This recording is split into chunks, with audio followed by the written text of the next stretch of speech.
अस्सलामुअलैकुम and welcome to you हम TV. कहीं दीप जले की अगली किस्त का प्रोमो आ चुका है, जिसमें हम देखेंगे कि शर्मिला हातिम और आसिम को परेशान बैठा देखकर पूछती है कि आप लोग परेशान क्यों हैं, जिस पर आसिम कहता है जर्मनी कंसाइनमेंट भेजा था जो डिले हो गया, जिस पर बहुत ज़्यादा लॉस हुआ है। तो शर्मिला कहती है कि पता नहीं और कितने नुकसान होंगे, पहले जान का फिर माल का, और अब रिदा भी घर में इस तरह बेवाओं की तरह बैठी हुई है, कोई तो अजाब डलेगा ना। जिस पर हातिम कहता है क्या कहना चाहती हो? तो शर्मिला कहती है कुछ भी नहीं, कुछ नहीं कहना चाहती, मैं कुछ कहूंगी तो मैं ही बुरी बनूंगी। यहाँ दूसरी तरफ ज़ीशान अपने प्यार के गम में निढाल है और अपने खुदा के आगे सजदा करके माफिया मांग रहा है। कहता है खुदा मुझे माफ कर दे और मेरी रिदा मुझे वापस कर दे। यहाँ शर्मिला हातिम से कहती है ये वक्त इस बात का तो नहीं, लेकिन आप जल्दी रिदा का कोई फैसला करें। जिस पर हातिम कहता है क्या मतलब? शर्मिला हातिम से कहती है रिदा सारा दिन अपने फ़ोन पर फ़ोन कॉल्स मैसेजेस करती है और ये कोई अच्छी बात नहीं। हातिम कहता है किससे बात करती है? शर्मिला कहती है ज़ीशान से तो लड़ाई है, अब आप बेहतर जानते हैं कि किससे बात करती है। यहाँ हातिम आग बगोला होकर अपनी माँ के पास आता है और उनसे कहता है अगर रिदा को ज़ीशान के साथ नहीं रहना तो कोई फैसला करे, मैं वकील से खुला की बात करता हूँ। जिस पर उसकी माँ कहती है तुम इस मामले से दूर रहो। हातिम गुस्से में आकर कहता है रिदा को अपने घर भिजवाएं, वही उसका घर है और अगर यहाँ रहेगी तो मैं वही करूँगा जो मुझे ठीक लगेगा, मैं कोर्ट जाऊँगा। जिस पर उसकी माँ कहती है तुम ऐसा कुछ नहीं करोगे, मेरे होते हुए रिदा की ज़िंदगी का फैसला तुम नहीं कर सकते, बेहतर होगा तुम इस सब से दूर रहो, रिदा के बारे में सोचकर अपना वक्त ज़ाया ना करो। दूसरी तरफ शर्मिला अपने चालों का जाल फेंकते हुए ड्राइवर को फ़ोन करके कहती है कि तुम छुट्टी करके अपने घर चले जाओ और गाड़ी भी साथ ले जाओ, कोई तुमसे कुछ नहीं कहेगा। यहाँ शर्मिला बड़ी ही चालाकी से हातिम को फ़ोन करके कहती है कि जरीना और रिदा मेडिकल स्टोर पर गए हैं जो घर के पास है, शौकत को ज़रूरी काम से घर जाना पड़ा, आप आते हुए इन्हें पिक कर लें। और शर्मिला की चाल के मुताबिक ही हातिम मेडिकल स्टोर पर पहुंचता है और पहुंचते ही रिदा से पूछता है कहाँ हो तुम, तुम्हें कब से फ़ोन कर रहा हूँ, फ़ोन क्यों नहीं उठा रही, तुमने मेडिसिन ले ली हैं?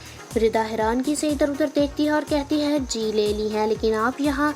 हातिम कहता है मुझे शर्मिला ने फ़ोन करके कहा था तुम्हें पिक कर लूँ। हातिम और रिदा जब घर पहुँचते हैं तो शर्मिला गेट पर ही उनका इंतज़ार कर रही होती है और देखती है कि अब तक कोई तमाशा क्यों नहीं हुआ और ना ही हातिम गुस्से में है। जिस पर शर्मिला जरीना से जाकर पूछती है रिदा से कोई मिलने आया था? मुझे पता चल चुका है और मुझे रिदा ने खुद बताया है, तुम मुझसे झूठ नहीं बोल सकती। जरीना डर के मारे कहती है जी बाजी, रिदा बीबी की दोस्त के भाई मिलने आए थे। जिस पर शर्मिला इसका हाथ पकड़े इसे हातिम के सामने ले जाती है और कहती है पूछिए इससे रिदा किससे मेडिकल स्टोर पर मिलने गई थी।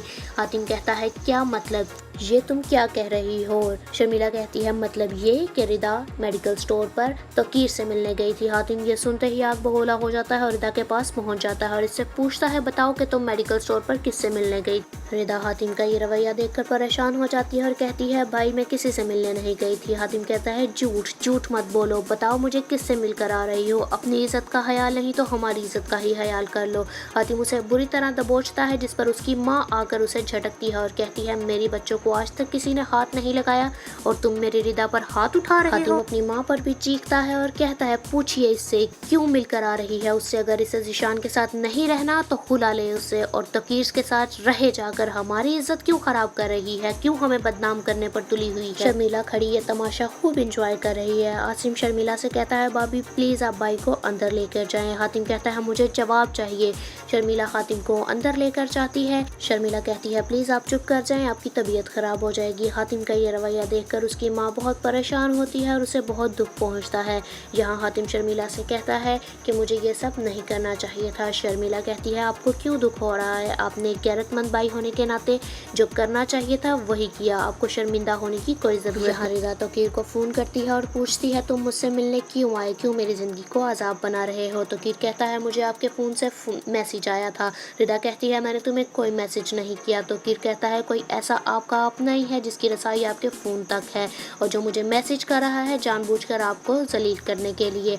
रिदा ये सुनकर खूब रोती है और उसे उसकी माँ की बातें याद आती हैं जो उसने उसे शर्मिला के बारे में समझाई थी। दूसरी तरफ आसिम शर्मिला को रिदा का फ़ोन यूज़ करते हुए देख लेता है और पूछता है आप किसको मैसेज कर रही थी, इसका पासवर्ड आपके पास कैसे आया? शर्मिला कहती है तुम मुझसे क्या कह रहे हो, मैं किसी को मैसेज नहीं कर रही थी, तुम मुझ पर इल्ज़ाम लगा रहे हो।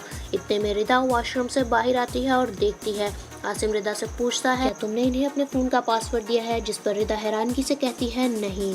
अब देखना ये है कि शर्मिला की चालाकियाँ हातिम के सामने आती हैं या शर्मिला का इंतकाम हसद रिदा की ज़िंदगी को तबाह बर्बाद कर देगा।